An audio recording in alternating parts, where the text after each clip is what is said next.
evening. What do you want to do tonight? Same thing we do every night, Pinky. Try to take over the world. This audio is brought to you by You Are Creators. 5 stories that prove multiple dimensions exist. Narrated by Steve White. Reality is nothing like we've been told. It is never stagnant, forever changing and molding. Werner Heisenberg described this as saying, atoms or elementary particles themselves are not real. They form a world of potentialities or possibilities, rather than one of things or facts. In 1952, Albert Einstein came to the realization that the past, present, and future all exist simultaneously, and that time is merely an illusion. Quantum physics has concluded that we live in a sea of infinite possibilities, and that our consciousness plays a major part on the fabric of reality. One of the startling theories of the scientific world is that we don't simply live in one dimension of reality, but are submersed in multiple parallel realities very similar to our own. Here are 5 true stories that might prove that time is merely an illusion, and that there are multiple parallel dimensions all around us. 1. The man from the country that didn't exist. One of the most perplexing events of the 20th century did not involve flying saucers, conspiracy theories, a criminal act, or even strange creature sightings. It took place on a seemingly normal day in one of the most tedious, mundane places one could imagine, an airport. Yet, to this day, no one knows exactly what happened there, or why one average business traveler became the heart of an enigma largely forgotten by our modern world. The year 1954 was hotter than normal in Tokyo, but at Haneda Airport it was business as usual. That is, of course, until one unknown date when a routine European inbound plane dropped off its passengers. As the crowd made its way through customs, a neatly dressed middle-aged Caucasian man stepped up and told officials this was just a normal business trip for him, one of 3 so far this year to Japan.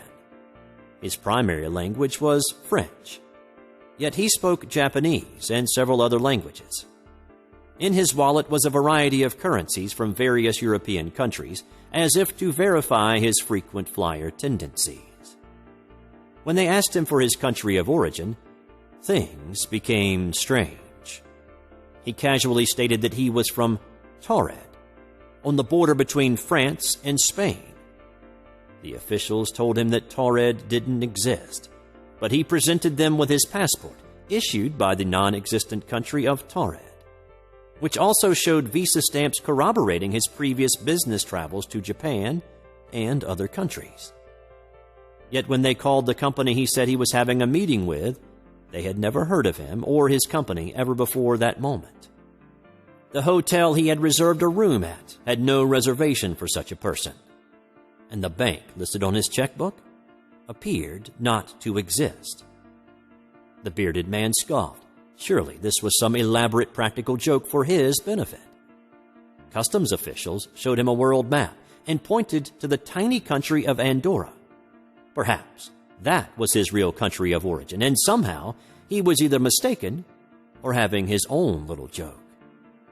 The man became irate, saying that Andorra didn't exist, but it was right where Taured should be. His proud country had existed for 1,000 years. Still in shock over his misplaced homeland, the mystery man was detained by customs and given a room at a nearby hotel for the night, while officials tried to figure out what was going on. The following morning, the mystery deepened. Taured's one and only known resident completely vanished from his hotel room, which had been guarded by immigration officials all night long. And, to make matters worse, all of his personal documents, including his passport and driver's license issued by the mystery country, vanished from the airport's security room. Police and airport officials searched in vain for the mysterious man. It was as if the whole encounter had never actually happened. No documentation verifying this story has yet surfaced, but it was mentioned in several books, including The Directory of Possibilities, 1981, page 86, and Strange but True, Mysterious and Bizarre People, 1999, page 64. And given its puzzling ending, I doubt that any official would have written up a report concluding that the man and all his documented evidence simply vanished. Surprisingly, misplaced travelers such as the businessman from Taured have appeared on many occasions. In 1851, a man was found wandering Frankfurt an der Oder in northeast Germany who claimed he was from a country called Laxaria on the continent of Sacria. Another young man who spoke a completely unrecognizable language was caught stealing a loaf of bread in Paris in 1905. He said he was from Lisbia, which authorities assumed was Lisbon, or Lisboa in Portuguese. Yet his language was not Portuguese, nor did he recognize a map of Portugal as his homeland. Is Taured out there somewhere? And what about Laxaria, or Lisbia? Did these men fall backward through time? 2. Time-dimensional change and reaping of events. Florida, July 2011. This was a strange event, but one I have had multiple times in my life. I don't know if it was a time slip or change, and it was only brief on these occasions. There was nothing different about the day. I was getting out of my vehicle after work, so I would say it had to be after 5 p.m. I have the same type of things that happened in some other stories I have read on here about seeing the same thing, but it was me who was the one repeating. I pulled into my driveway, and I felt dazed.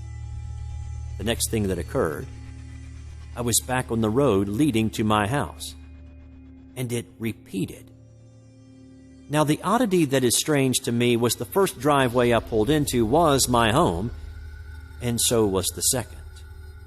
The difference is that the car and home were different places. I had a completely different life. I feel as though this was something like a quantum leap or a dimension change. The only side effect from this that I can recall was a headache and a slight bloody nose.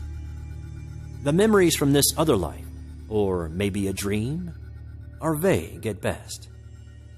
Now, there were other times throughout my life when these same strange happenings occurred, where time seemed to repeat. 3.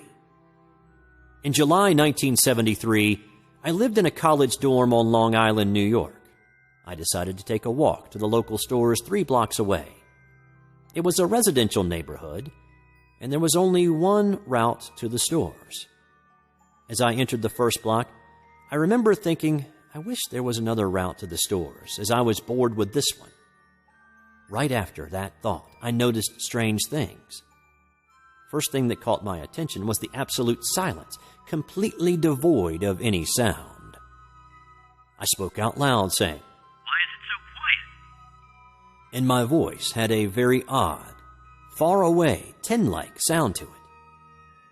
Then I noticed the environment had changed. The large modern homes that lined the streets were now smaller, more regimented houses. I looked around for someone to question, but saw no one. I also noticed that although this was summer, the trees were all bare as in winter, and everything seemed gray and white. This was so weird that I actually thought about knocking on someone's door. So I looked around for a house with a car in the driveway. And that's when I realized that none of these houses had driveways or garages. And I saw no cars. I continued to the stores, and as I exited the last block to the main street, everything reverted back to normal with sounds, traffic, and people.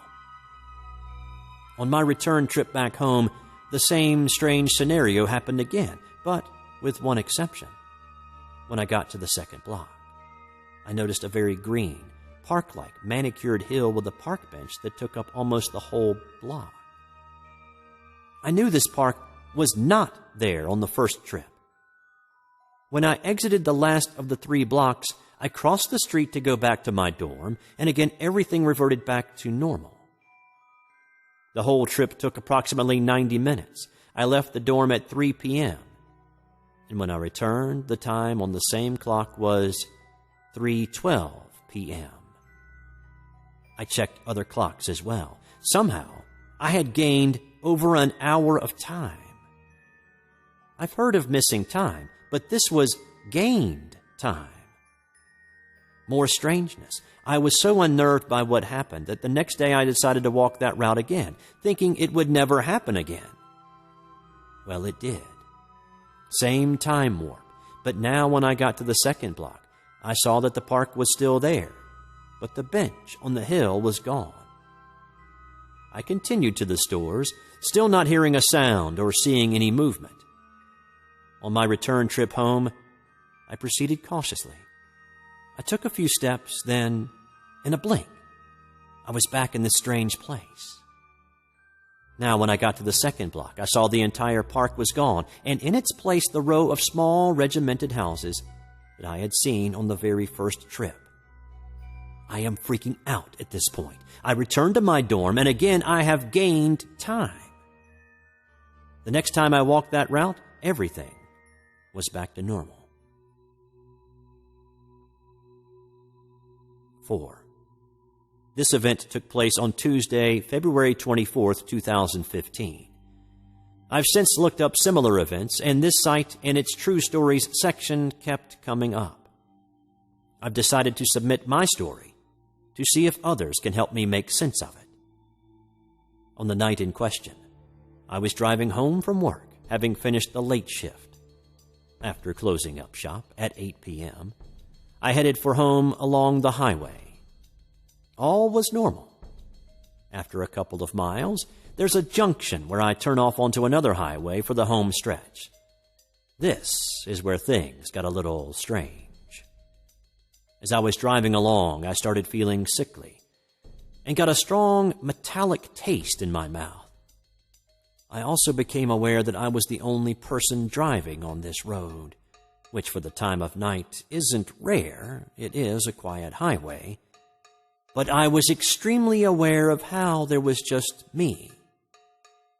Then a feeling came over me, and I can only describe it as pulsating. It felt like the streetlights were pulsating, like when you drive past trees with sunlight shining through, that flickering, but slower. I looked up at the streetlights, and they weren't flickering or pulsating. But the light coming from those lights into the car was itself pulsating. After another mile or so, my turnoff came up and I noticed there was another car in front. Again, like an intense awareness of it. But the car was mine. It was a red Ford Fiesta, and it had the exact same license plate. It gets stranger. As I was driving down this exit ramp, following this car, my car apparently, it suddenly vanished in front of me, literally disappeared. The second it does, however, I looked in my rearview mirror. There was a red Ford Fiesta pulling into the exit lane. As I was focusing in my mirror to try and see the license plate, the headlights were on after all, the car behind me disappeared. Again, it just vanished before my eyes. I couldn't comprehend what happened. I went home, a little shaken and a little disturbed. I'm still not sure what happened. I've researched and come across time slips. But I'm still completely and utterly dumbfounded by it all. I'm not quite sure what this experience was or why it happened, but it has unsettled me. I've been uneasy driving this road since, but it's left me questioning all sorts. It has thrown me completely. 5. In 1991, Glenn was a university student in Nova Scotia. What began as an ordinary bus trip back to his hometown to visit his parents turned into a confusing distortion of time and space. I sat at the back of the bus, and there was nobody around me, says Glenn. But there was a family sitting behind the driver in the front. The bus ride was uneventful until we came close to my parents' hometown. I was looking out the window and looked at the Michelin tire factory as we went by it going uphill. When the bus reached the top of the hill, I got a strange feeling, and for some unknown reason, I started to imagine many people on the bus laughing at me. Right then, there was a blip in reality, and the bus was suddenly about a mile back on the highway. I then had the experience of watching the bus drive by the tire factory again. This kind of scared me, and I noticed that the family sitting in the front, who were talking loudly before, were now dead quiet. I approached the bus driver when we stopped and told him what I thought happened. He looked really nervous, and he said something like, "Sometimes things like that just happen." These are 5 true stories that proves the strangeness of reality, and that fact is way stranger than fiction. If you have experienced events similar to these stories, please share your stories in the comments section.